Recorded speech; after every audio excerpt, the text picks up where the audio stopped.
NEET J അല്ലാതെ PSC coaching, അതുപോലെ civil service coaching, അതുപോലെ കൊമേഴ്സ്, ധാരാളം കോച്ചിങ്ങുകൾ. റിജു സാറാണ് ഞാൻ ചോദിക്കുന്നത്. അപ്പോൾ അടിസ്ഥാനപരമായി ഇത്തരം കോച്ചിങ്ങിൽ നിന്ന് മാറി ഈ നീറ്റ് ജെ കോച്ചിങ്ങുകളുടെ അടിസ്ഥാനപരമായ വ്യത്യാസം എന്താണെന്ന് ഒന്ന് സാറൊന്ന് പറഞ്ഞപ്പോഴാണ്.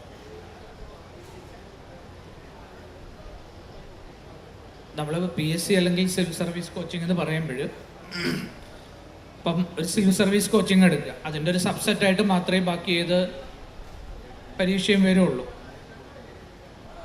സിവിൽ സർവീസിന് വരുമ്പോൾ ഒരു പർട്ടിക്കുലർ സബ്ജക്റ്റ് എടുത്തിട്ട് പ്രിലിമിനറി ആൻഡ് മെയിൻസ് എക്സാമിനേഷൻസ് ഉണ്ട്, ഇൻ്റർവ്യൂ ഉണ്ട്. ഇതിൽ മെയിനായിട്ട് ചെക്ക് ചെയ്യുന്നത് 1 സബ്ജക്റ്റ് നോളജ് ചെക്ക് ചെയ്യുന്നുണ്ട്, 2 അവെയർനെസ് ചെക്ക് ചെയ്യുന്നുണ്ട്, 3 പ്രോബ്ലം സോൾവിങ് സ്കില്ല് ചെക്ക് ചെയ്യുന്നുണ്ട്.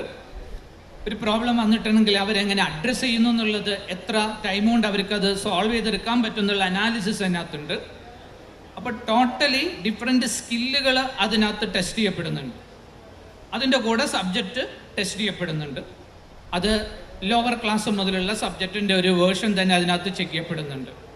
പിന്നെ മെയിനായിട്ട് ഒരു സബ്ജക്റ്റാണ് എടുത്തു പോവുക. ആ സബ്ജക്റ്റിൽ ഉള്ള ഒരു ഡെപ്ത് കൂടെ അതിനകത്ത്, ആ ഡെപ്ത് എന്ന് പറഞ്ഞിട്ടുണ്ടെങ്കിൽ കേവലം ഡെപ്ത് അല്ല, അവർക്ക് എവിടെ വേണമെങ്കിലും ക്വസ്റ്റ്യൻ ചോദിക്കാൻ പറ്റുന്ന രീതിയിലുള്ള ഒരു ഡെപ്ത് അതിനകത്ത് ചെക്ക് ചെയ്യുന്നുണ്ട്. ലാസ്റ്റ് ഇൻ്റർവ്യൂ ആണ്. ആ ഇൻ്റർവ്യൂ എന്ന് പറഞ്ഞിട്ടുണ്ടെങ്കിൽ ബാക്കി 2 സെലക്ട് ചെയ്തിട്ടും ഇൻ്റർവ്യൂവിൽ ക്യാൻസൽ ചെയ്ത് പോകുന്ന എത്രയോ മക്കളുണ്ട്. ഇപ്പം ഞാൻ മുന്നേ പഠിപ്പിച്ച ഒരു കുട്ടിയുണ്ട്, അവൻ മെഡിസിൻ കിട്ടി, കേരള 3rd റാങ്ക് ആയിരുന്നു, ജിപ്മർ അഡ്മിഷൻ കിട്ടി, എയിംസ് കിട്ടി, JEE അഡ്വാൻസ് ക്ലിയർ ചെയ്തു, എഴുതിയ എക്സാമിനേഷൻസും എല്ലാം തന്നെ അഡ്വാൻസ് ഒഴികെ ബാക്കി എല്ലാ എക്സാമിനേഷനും അവന് സിംഗിൾ ഡിജിറ്റിൽ ക്ലിയർ ചെയ്ത കുട്ടിയാണ്. സ്കൂളിൽ ഫിസിക്സ്, കെമിസ്ട്രി, ബയോ, മാത്സ് പഠിച്ച കുട്ടിയാണ്. റിപ്പീറ്ററൊന്നുമല്ല. +2 കഴിഞ്ഞ ഉടനെയാണ് അവന് ഈ എക്സാമിനേഷൻസ് ഒക്കെ ക്ലിയർ ചെയ്തിരിക്കുന്നത്. അവൻ 5 വർഷം MBBS പഠിച്ച് ഗവൺമെൻറ് സെക്ടറിൽ പ്രൈമറി ഹെൽത്ത് സെൻറ്ററിൽ വർക്ക് ചെയ്തു. നമ്മളെ കോഴിക്കോട്ടുകാരൻ തന്നെയാണ്, വടകരയാണ് അവൻ്റെ വീട്. ഡോക്ടർ പ്രേംരാജിൻ്റെ മകൻ വടകര പ്രാക്ടീസ് ചെയ്യുന്ന ഡോക്ടറാണ്. മിഥുൻ പ്രേംരാജ് എന്നാണ് കുട്ടിയുടെ പേര്. അവന് സിവിൽ സർവൻ്റ് ആവണം എന്നുള്ള ഭയങ്കരമായിട്ടുള്ള ആഗ്രഹമായിരുന്നു. അങ്ങനെ അവൻ MDക്ക് പോയിട്ടില്ല, പകരം അവൻ പ്രൈമറി ഹെൽത്ത് സെൻറ്ററിൽ നമ്മളെ നാട്ടിൻപുറങ്ങളിലൊക്കെ വർക്ക് ചെയ്ത് അവിടുത്തെ ഈ അഡ്മിനിസ്ട്രേറ്റീവ് സംഭവങ്ങളായിട്ടൊക്കെ കൃത്യമായിട്ട് നോക്കി മനസ്സിലാക്കി, അവിടുത്തെ ഡിഫക്റ്റുകൾ കംപ്ലീറ്റ് മനസ്സിലാക്കി, അങ്ങനെ അവൻ സിവിൽ സർവീസ് എഴുതി അവന് സിംഗിൾ ഡിജിറ്റ് റാങ്കാണ് ആ വർഷം വന്നിരിക്കുന്നത്. ഇപ്പോൾ കഴിഞ്ഞ ഒരു സീസണിൽ ഞാൻ കണ്ടപ്പോൾ ഒറ്റപ്പാലത്ത് സബ് കളക്ടറായിരുന്നു. ഇപ്പോൾ ആൾ കളക്ടർ ആവാനുള്ള ആ ഒരു പ്രായത്തിലേക്കൊക്കെ വന്ന് തുടങ്ങിയിട്ടുണ്ടെന്നാണ് മനസ്സിലാവുന്നത്. അപ്പോൾ അത് ഡിമാൻഡ് ചെയ്യുന്ന level of preparation entirely different ആണ്. ഇത് ഡിമാൻഡ് ചെയ്യുന്ന പ്രിപ്പറേഷൻ എന്ന് പറഞ്ഞിട്ടുണ്ടെങ്കിൽ നമുക്ക് വെൽ ഡിഫൈൻഡ് സിലബസ് ഉണ്ട്. ഫിസിക്സ്, കെമിസ്ട്രി, ബയോ, മാത്സ് എന്നും പറഞ്ഞിട്ട് നമുക്ക് വെൽ ഡിഫൈൻഡ് സിലബസ് ഉണ്ട്. ആ വെൽ ഡിഫൈൻഡ് സിലബസ് പല മക്കളും പല രീതിയിലാണ് അവർ പ്രിപ്പറേഷൻസ് തുടങ്ങുന്നത്. ചിലർ 10th കഴിഞ്ഞ ഉടനെ തുടങ്ങും. അവെയർനെസ് കൂടിയ മക്കളാണെങ്കിൽ കുറച്ചുകൂടെ മുന്നേ തുടങ്ങും. കാരണം ഈ ഒബ്ജക്റ്റീവ് പാറ്റേൺ എന്ന് പറഞ്ഞു, ഒബ്ജക്റ്റീവ് പാറ്റേണിൻ്റെ പ്രിപ്പറേഷൻ എന്ന് പറഞ്ഞിട്ടുണ്ടെങ്കിൽ അത് ഒരു ഡിഫറെൻറ്റ് ട്രാക്കാണ്.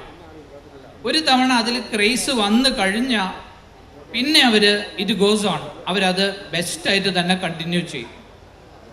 അപ്പോൾ അതിൽ മാത്തമാറ്റിക്സ് പാർട്ട് JEE ഒക്കെ പ്രിപ്പയർ ചെയ്യുന്ന മക്കളാണെങ്കിൽ അവർ നേരത്തെ തന്നെ അതിൻ്റെ പ്രിപ്പറേഷൻസ് ഒരു സൈഡ് കൂടെ മെല്ലെ സ്കൂൾ പോർഷൻസിൻ്റെ ഒപ്പം തന്നെ തുടങ്ങി വെക്കും. അത് ഒരു 7ാം ക്ലാസ് 8ാം ക്ലാസ് മുതൽ തന്നെ അവർ സയൻസ് സബ്ജക്റ്റുകളും മാത്സും നന്നായിട്ട് പഠിച്ച് സാധാരണ ആ സമയത്തുള്ള കോമ്പറ്റേറ്റീവ് എക്സാമിനേഷൻസൊക്കെ എഴുതി, ഗവൺമെൻറ് കണ്ടക്ട് ചെയ്യുന്ന എക്സാമിനേഷൻസ് കുറേ എണ്ണുണ്ട്, അതൊക്കെ ഏറ്റവും ബെസ്റ്റായിട്ട് അവർ ചെയ്ത് LSS USS മാതിരിയുള്ള വന്ന്, പിന്നെ സയൻസ് ഒളിമ്പ്യാഡുകളിലേക്ക് വന്ന്, പിന്നെ +1 +2ൻ്റെ സബ്ജക്റ്റ് ഏറ്റവും ബെസ്റ്റായിട്ട് അവർ പഠിച്ച് ആ 2 വർഷം കൊണ്ട് കംപ്ലീറ്റ് ചെയ്യും. അത് ഒരു ബാലൻസിങ് ആണ് ശരിക്കത്.